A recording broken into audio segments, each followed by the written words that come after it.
Humans live in a range of planes. We live in the past, the present, the future. And we all understand this, but we don't ever think about it consciously and understand how can be used to actually control these different windows of our life that we go through.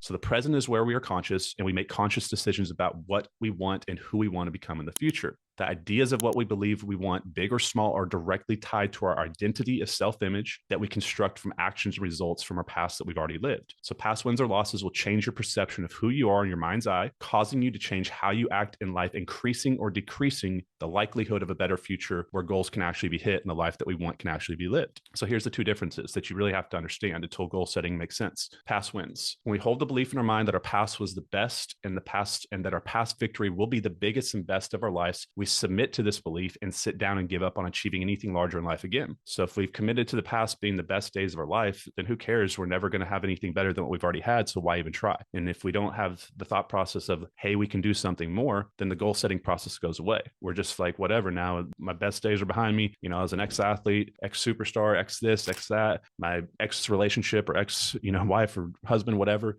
When we start thinking like that we're never going to have a better future, we lock down our thought process, we lock down our creative process, and we lock down our process to actually go for it. So it's very important to understand your past has no dictation on the future unless you let it. So past losses, if you've ever suffered a horrible loss in any area of life, such as a failing business, relationship, or financial loss, we judge ourselves from these past mistakes and believe that we are someone who is this person, not someone who can change and then change who we are in the future. So what if David Goggins just thought that he was just going to be this, cockroach, stomping out bug man forever because his past was so bad? What if he believed that he could never be better in the future? He wouldn't even attempt to do it. So the past is really going to dictate how you see your future, guys. It's so important to understand that you do not want to hold yourself back because of past wins or losses. You only want to think about where you want to go, not where you've already been.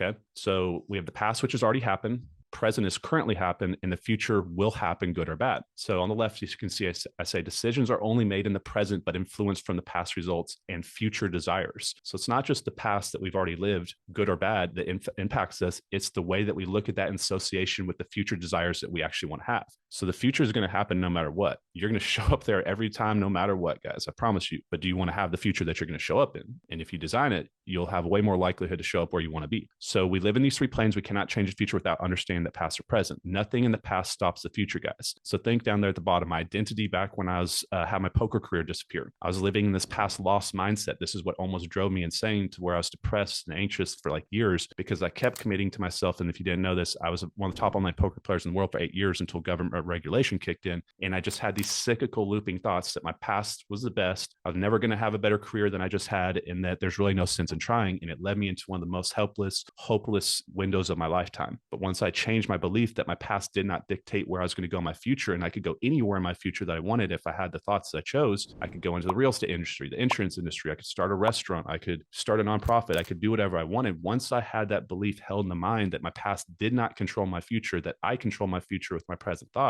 that's when everything started to change for me. Okay.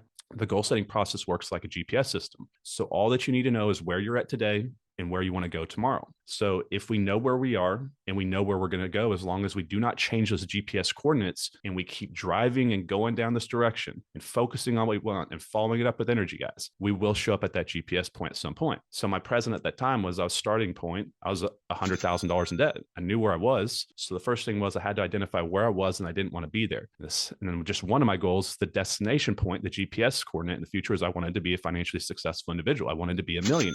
So all I needed was these two starting points. I needed the address that I was sitting at and the address that I wanted to show up at, put it into my GPS system. And then along the way, if I put energy into this and keep going, have the foot down, and I'm following the directions that pop up along the way, eventually I'm going to show up there and keep trying on a daily basis, moving forward one step at a time.